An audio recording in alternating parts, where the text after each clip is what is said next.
السلام علیکم ورحمۃ اللہ وبرکاتہ۔ میرے پیارے پیارے دوستو، امید ہے کہ آپ سبھی لوگ بخیر و عافیت سے ہوں گے۔ آج ہم آپ کو درود شفا کی فضیلت بتانے والے ہیں۔ درود شفا کو اللہ رب العزت نے ہمارے لیے ایک نعمت بنا کر کے بھیجا ہے۔ میں آپ کو بتلاتا چلوں کہ ہر انسان کسی نہ کسی بیماری میں مبتلا ہے۔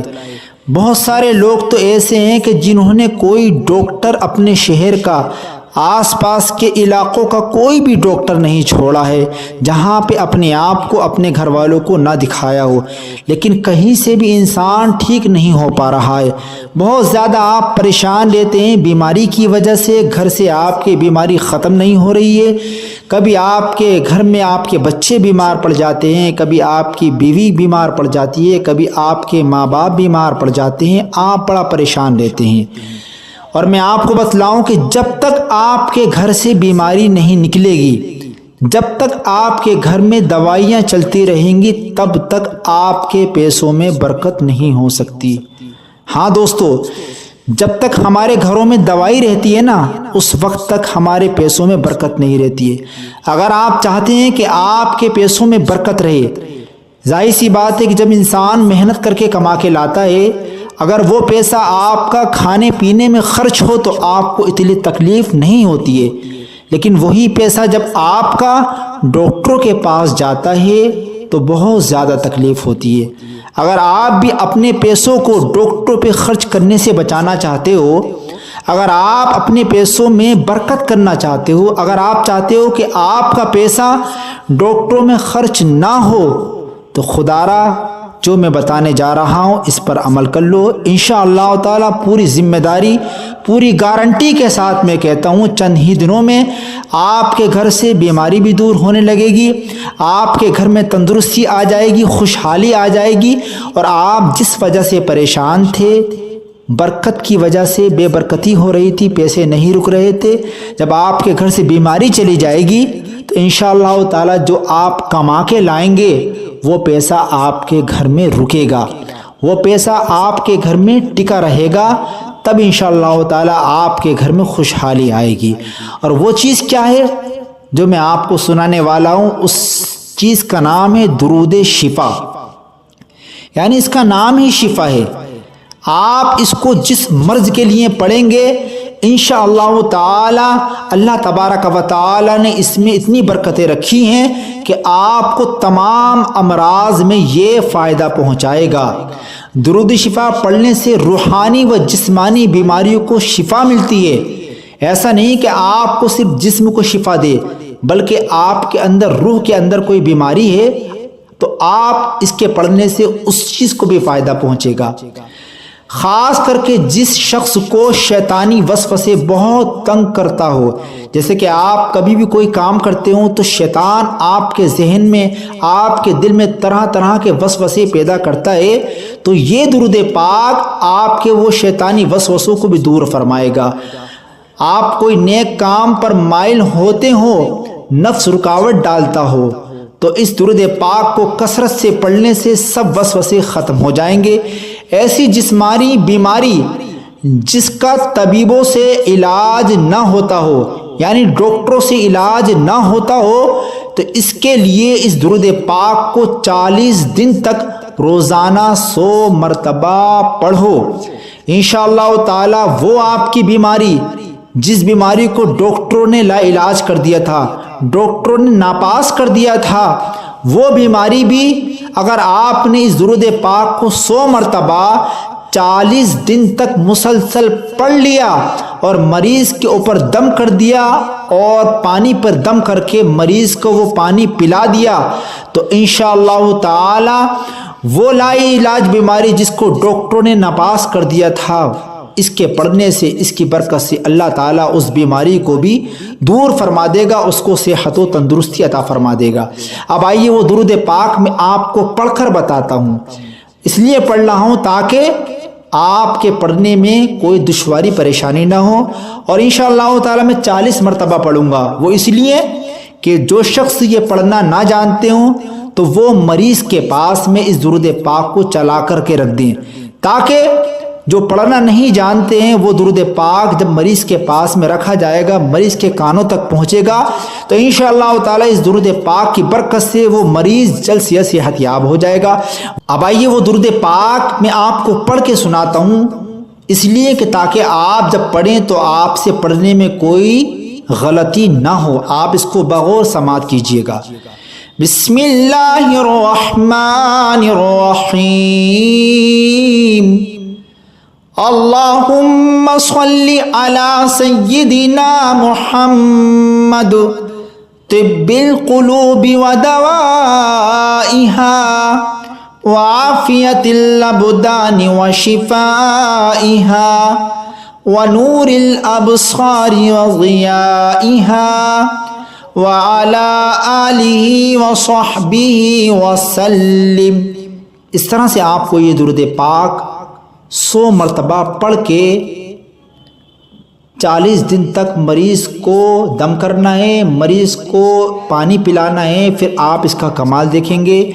मुझे उम्मीद है कि आप लोग इस पर अमल करेंगे। अस्सलाम वालेकुम। अल्लाहुम्मा सल्लि अला सय्यिदिना मुहम्मद तिब्बिल कुलूबि व दवाइहा व आफियतिल अबदानि व शिफाइहा व नूरिल अबसारि व ज़ियाइहा व अला आलिहि व सहबिहि व सल्लिम। अल्लाहुम्मा सल्लि अला सय्यिदिना मुहम्मद तिब्बिल कुलूबि व दवाइहा व आफियतिल अबदानि व शिफाइहा व नूरिल अबसारि व ज़ियाइहा व अला आलिहि व सहबिहि व सल्लिम।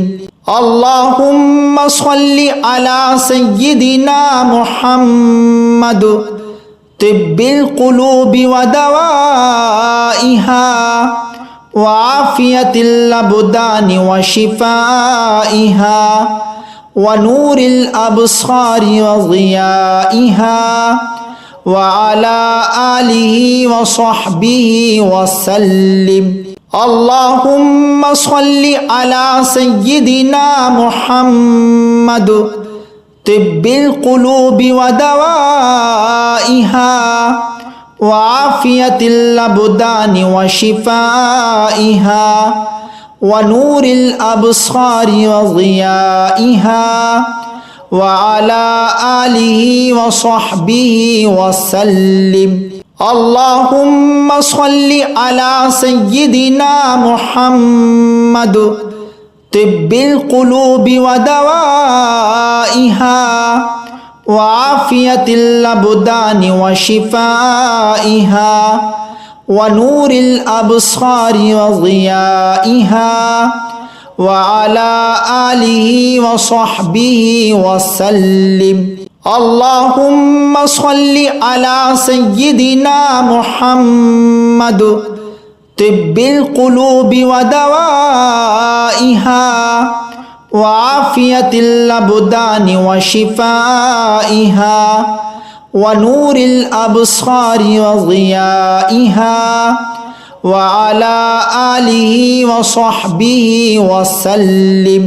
अल्लाहुम्मा सल्लि अला सय्यिदिना मुहम्मद तिब्बिल कुलूबि व दवाइहा व आफियतिल अबदानि व शिफाइहा व नूरिल अबसारि व ज़ियाइहा व अला आलिहि व सहबिहि व सल्लिम। अल्लाहुम्मा सल्लि अला सय्यिदिना मुहम्मद तिब्बिल कुलूबि व दवाइहा व आफियतिल अबदानि व शिफाइहा व नूरिल अबसारि व ज़ियाइहा व अला आलिहि व सहबिहि व सल्लिम। अल्लाहुम्मा सल्लि अला सय्यिदिना मुहम्मद तिब्बिल कुलूबि व दवाइहा وعافية الأبدان وشفائها ونور الأبصار وضيائها وعلى آله وصحبه وسلم. اللهم صل على سيدنا محمد طب القلوب ودوائها وعافية الأبدان وشفائها ونور الأبصار وضيائها وعلى آله وصحبه وسلم. اللهم صل على سيدنا محمد طب القلوب ودوائها وعافية الأبدان وشفائها ونور الأبصار وضيائها وعلى آله وصحبه وسلم. اللهم صل على سيدنا محمد طب القلوب ودوائها وعافية الأبدان وشفائها ونور الأبصار وضيائها وعلى آله وصحبه وسلم. اللهم صل على سيدنا محمد طب القلوب ودوائها وعافية الأبدان وشفائها ونور الأبصار وضيائها وعلى آله وصحبه وسلم.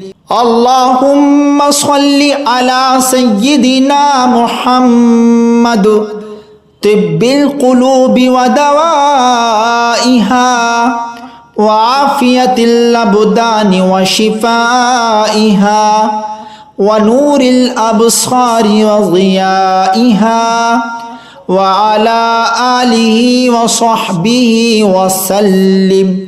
اللهم صل على سيدنا محمد طب القلوب ودوائها وعافية الأبدان وشفائها ونور الأبصار وضيائها وعلى آله وصحبه وسلم.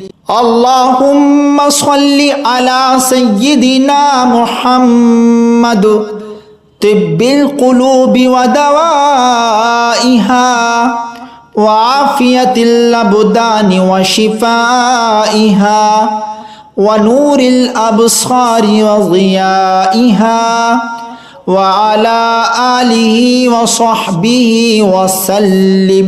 اللهم صل على سيدنا محمد طب القلوب ودوائها وعافية الأبدان وشفائها ونور الأبصار وضيائها وعلى آله وصحبه وسلم. اللهم صل على سيدنا محمد طب القلوب ودوائها وعافية الأبدان وشفائها ونور الأبصار وضيائها وعلى آله وصحبه وسلم. اللهم صل على سيدنا محمد طب القلوب ودوائها وعافية الأبدان وشفائها ونور الأبصار وضيائها وعلى آله وصحبه وسلم. اللهم صل على سيدنا محمد طب القلوب ودوائها وعافية الأبدان وشفائها ونور الأبصار وضيائها وعلى آله وصحبه وسلم اللهم صل على سيدنا محمد طب القلوب ودوائها وعافية الأبدان وشفائها ونور الأبصار وضيائها وعلى آله وصحبه وسلم اللهم صل على سيدنا محمد طب القلوب ودوائها وعافية الأبدان وشفائها ونور الأبصار وضيائها وعلى آله وصحبه وسلم اللهم صل على سيدنا محمد طب القلوب ودوائها وعافية الأبدان وشفائها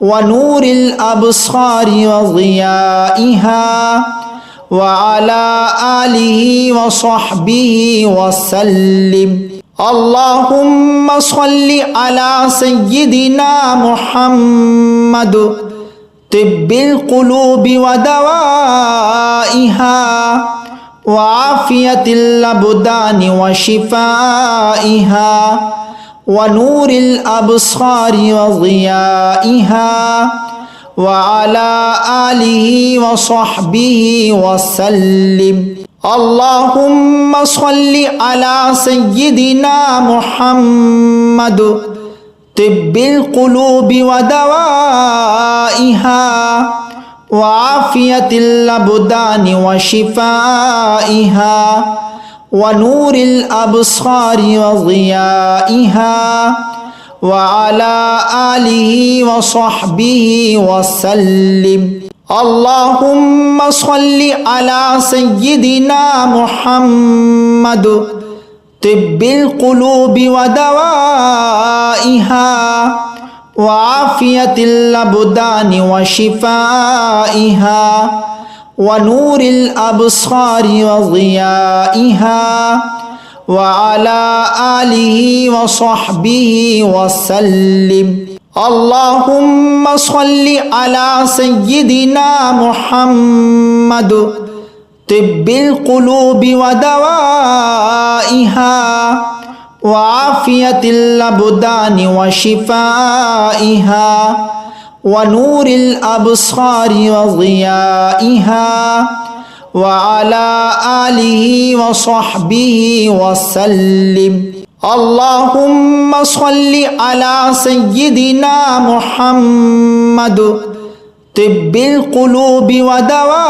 ودوائها وعافية الأبدان وشفائها ونور الأبصار وضيائها وعلى آله وصحبه وسلم اللهم صل على سيدنا محمد طب القلوب ودوائها وعافية الأبدان وشفائها ونور الأبصار وضيائها وعلى آله وصحبه وسلم اللهم صل على سيدنا محمد طب القلوب ودوائها وعافية الأبدان وشفائها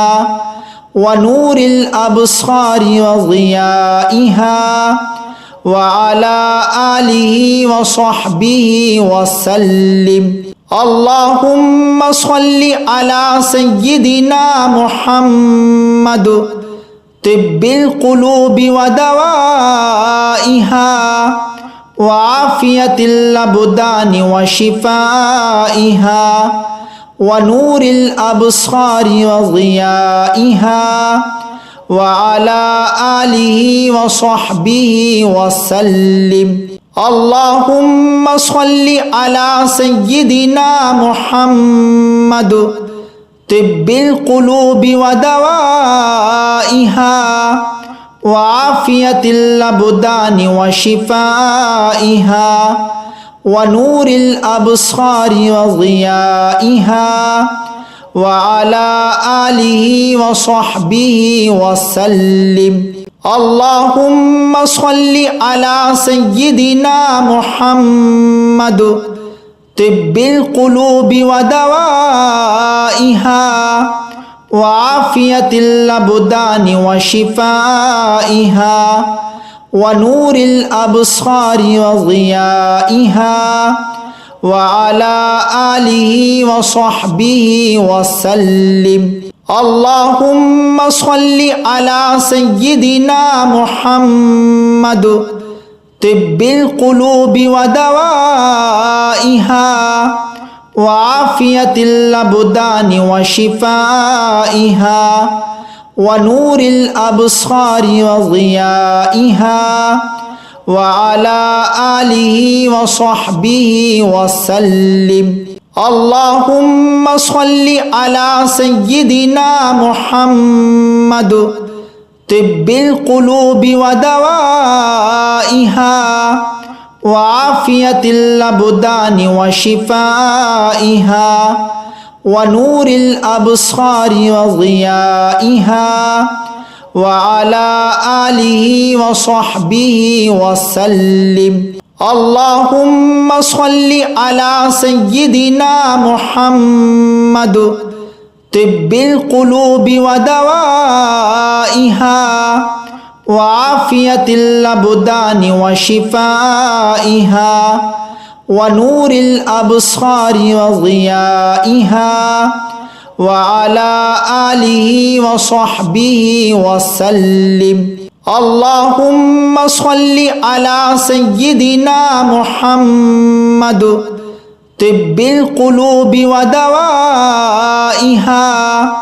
وعافية الأبدان وشفائها ونور الأبصار وضيائها وعلى آله وصحبه وسلم. اللهم صل على سيدنا محمد طب القلوب ودوائها وعافية الأبدان وشفائها ونور الأبصار وضيائها وعلى آله وصحبه وسلم. اللهم صل على سيدنا محمد طب القلوب ودوائها وعافية الأبدان وشفائها ونور الأبصار وضيائها وعلى آله وصحبه وسلم.